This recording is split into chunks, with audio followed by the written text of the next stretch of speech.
Hello everyone, all you Scotland fans out there. This is my look forward to tomorrow's game.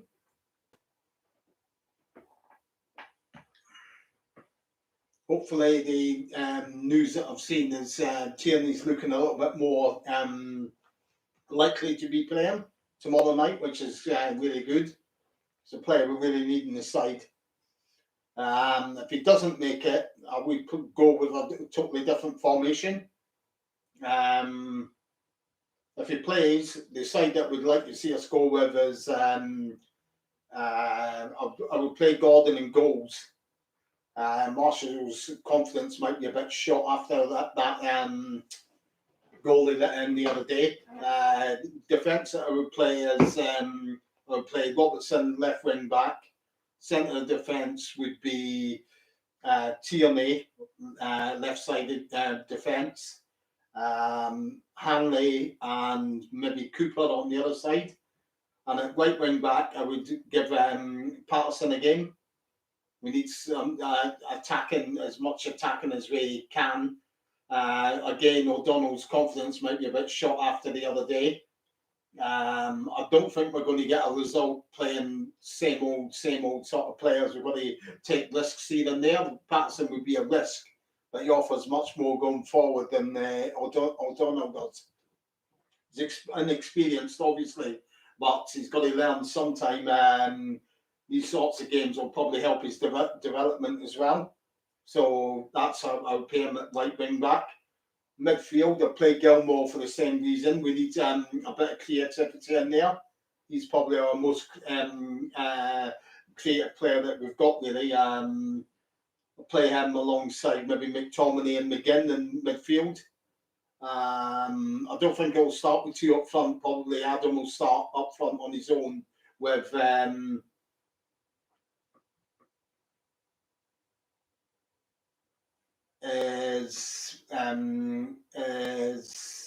somebody like that, probably Christie playing just in behind him and supporting from midfield.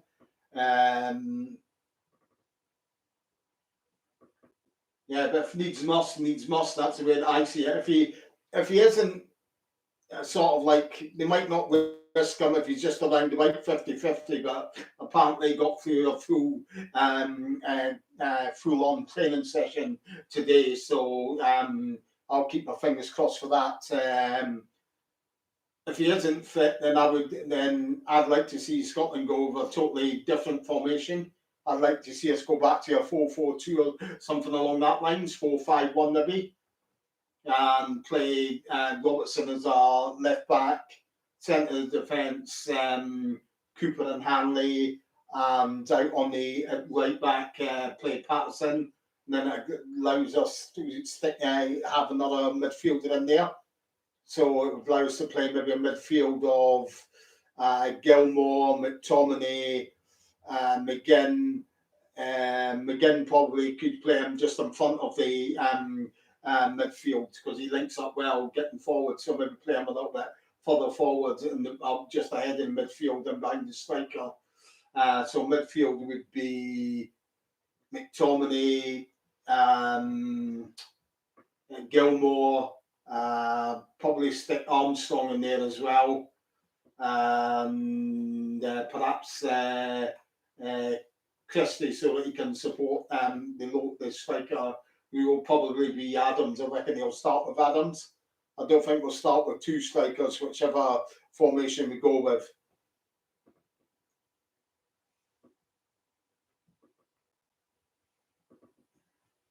Oh yeah, there's a lot down there. About 20,000 in the Tartan Army travelling. I know one of my work colleagues has travelled down today as well. Hope they had a good journey, and hope they can manage to find some place to watch the game. Those ones that haven't got tickets, that is. As I say, I would like to see us sort of like try something different with the team selection. I don't think we'll get the job done if we're going to be ultra cautious and pick players like McGregor, who's more of a holding midfielder. We need some creativity in there. I prefer to see Gilmore in there. That's an annoying thing as a Scotland fan. You see Wales doing so well because Wales actually have more faith in the youngsters. They'll put them into the oh yeah, we take a draw right now without a doubt.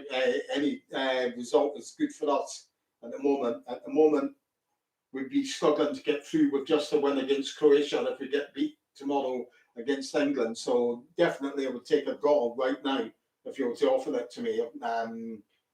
It would still leave us in with a real good chance of going through on 4 points. Then if we got a draw, if you're offering a draw right now, but have to just wait and see how things go. But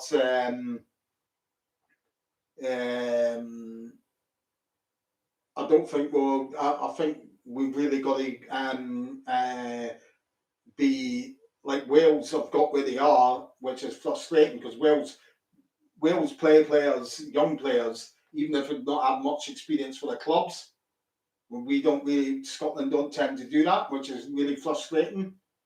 That's the case with Patterson and Gilmore, obviously, two young kids, but because they'll not have much experience or we can't play them and all of that.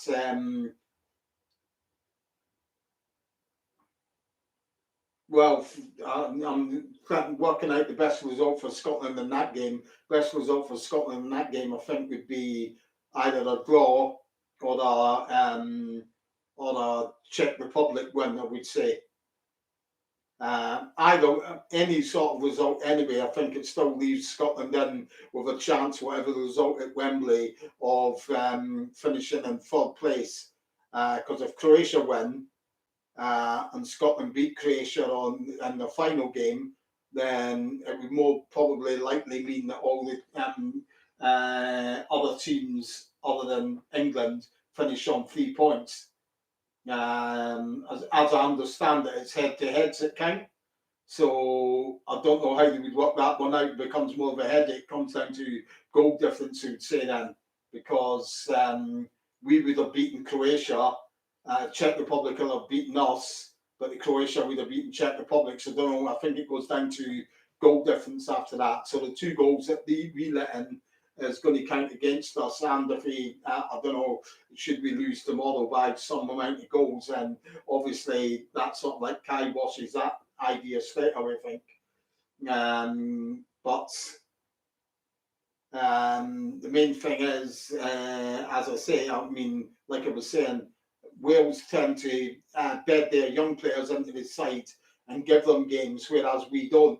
I know with Wales it might be because they're like more like forced into it because they've got less players to pick from. But I feel that that's a road that Scotland should go down. They've got players like Gilmore and Patterson, and they're the sorts of players.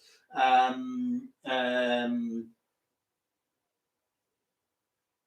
I don't think so, Neil.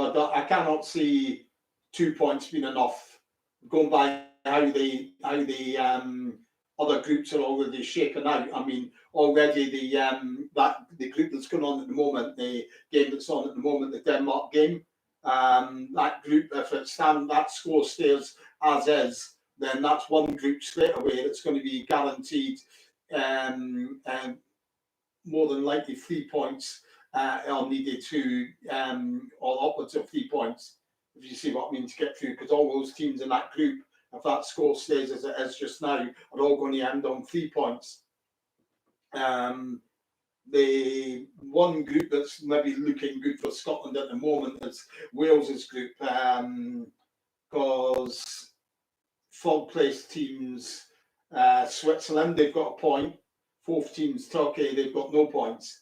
And they play each other in the last game. So if that's a draw, then that would be a really good result for Scotland, because that would be one group that's got the third place team on 2 points. You know what I mean? But this is all just supposition at the moment. There's a lot of games still to be played, and in all honesty, I think the bare minimum we're going to need to get through is 3 points, if you see what I mean.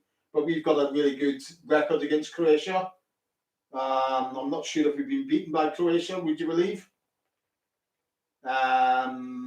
So we've got a really good at home, and I think that's a home record, that we've never been beaten by Croatia at home. So I'm not sure if it's all wins as well. I'd need to check up on that, but we've got a really good record against Croatia. So I wouldn't rule us out of getting a win against Croatia, if you see what I mean. But I think we've got to be a little bit more adventurous with the team selections. Really need to have the likes of, as I say, we need Tierney fit. That's a big thing. I mean, that was a big loss for us against the Czech Republic. He's the sort of player that could probably get into maybe a good amount of the teams at the Euros, maybe get in their team, if you know what I mean. That's how good he is. Robertson is as well, but when those two are then together and they play in unison, then that really gets us ticking. But that's why I would like to see Patterson playing on the right, because against the Czech Republic, all of our attacks and everything that we were creating was coming down the left. There was nothing coming down the right. So somehow I don't think O'Donnell will play. They might play James Forrester as a right wing back, or they might bring Patterson in. I'd maybe perhaps prefer seeing Patterson, if you see what I mean, and Gilmore playing. And I'd like to see Turnbull given the chance as well, if not straight away, but bring him on from the bench. I mean, those are the sort of players that even after the Euros are going to be the ones to take us forward, if you see what I mean. So I don't see the point of keeping them wrapped in cotton wool. They've got to be let loose soon. So let them loose at Wembley, if you see what I mean, and see what they're made of. They'll make them better players for it, if you see what I mean.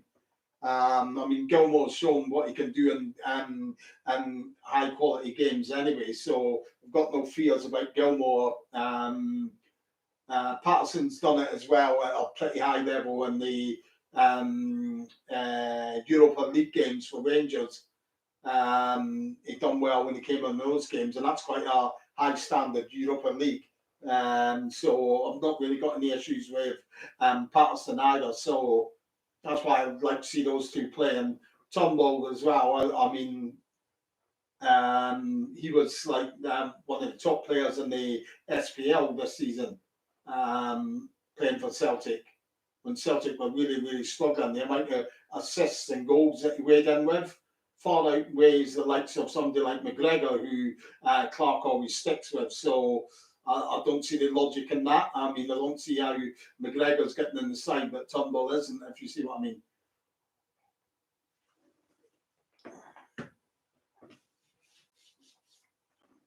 So, plus as well, another thing that could count on to the game tomorrow as well. Apparently, it's going to be chucking it down the rain for most of tomorrow. So it'll really be a heavy pitch. So that'd be another reason to play Gilmore and Patterson. They're both going to be fresh players. Some of the other players, if it's going to play players like they played in the first game, might be a bit leggy. So that's another reason to bring some fresh legs in. I suppose we just have to wait and see how it goes.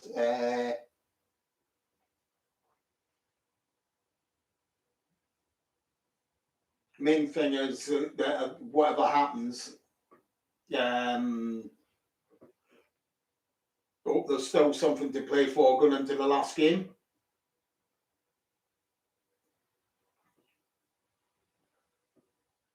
Oh, it'll be a really heavy pitch, obviously.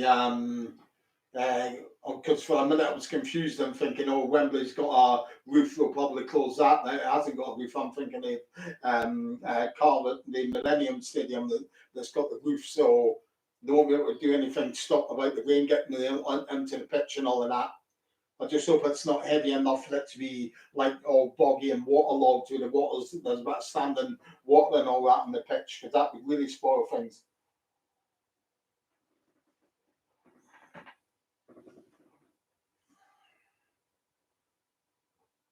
Main thing is, for me personally, I don't want it to get to a stage where after the game, the Croatia games are virtual dead rubber, if you see what I mean. I'd like to at least be going into the game with something to play for. I mean, watching the first two games that Croatia and Czech Republic played, I would say Czech Republic were more impressive than what Croatia were, if you see what I mean.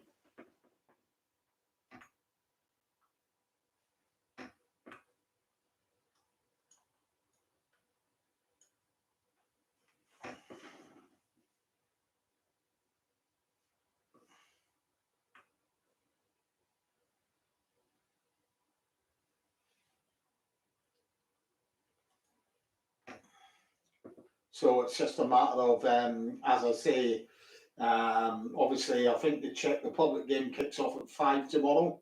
It's a tea time game.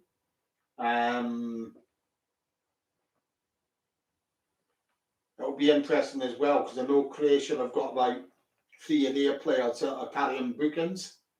So that's something that they'll need to be wary of. I don't think we picked up any bookings on Monday, so at least that's something we don't really need to worry about going into the England game, like worrying about what players are going to miss the Croatia game, if you see what I mean. But I know that Croatia picked up about 3 bookings against England. So that's another thing to keep an eye on because they might end up with a couple of players out. And I'll probably just be too intensely watching. I might record my recordings on my phone of my reactions if there's any if I can get that to work. That'd be like probably on my phone, and then I would maybe package it up and put it on the channel then. But I wouldn't do it live now.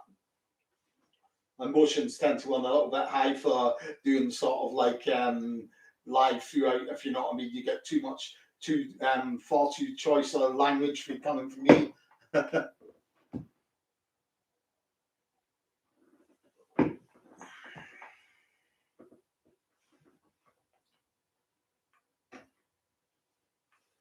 You could really do with, for Scotland's behalf in this game, could really do with Belgium making a comeback.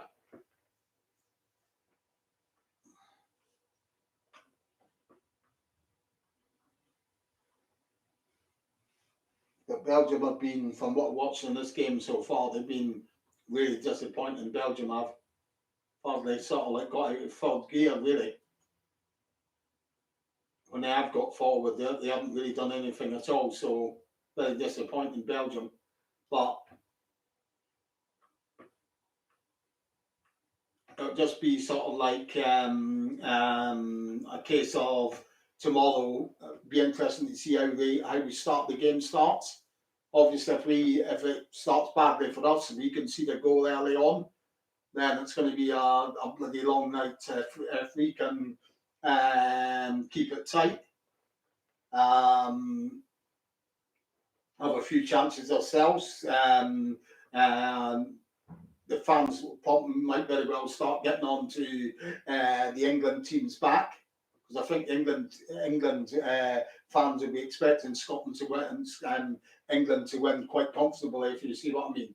So if it gets to say like half an hour and there's no goals, you might see a bit of frustration coming in there, which might help us, but just have to wait and see how it goes.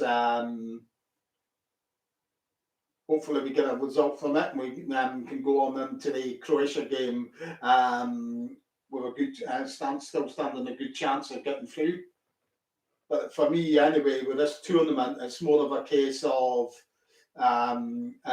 building for the future. Like, hopefully this isn't just a oasis in the desert, if you know what I mean. You want to be back here again.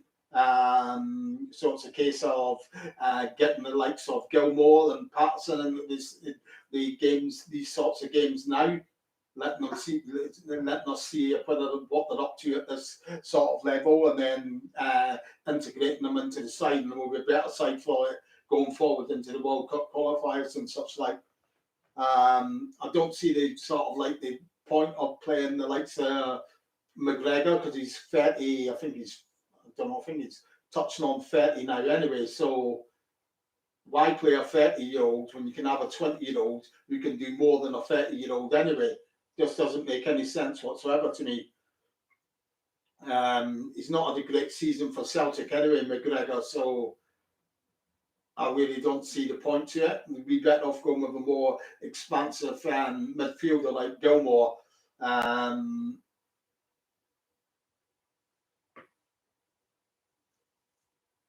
So it's just a case of waiting and seeing the side that he puts out as well.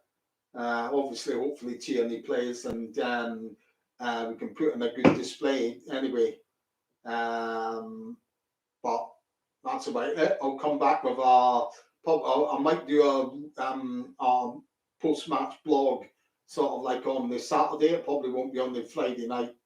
Couldn't see it being tomorrow night. It'll probably be Saturday, sometime Saturday morning maybe.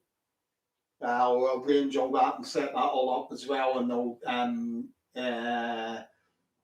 put it up on my page so you all know what time it's going to be. Well, it's a good game for Scotland anyway, and I'll say goodbye for now.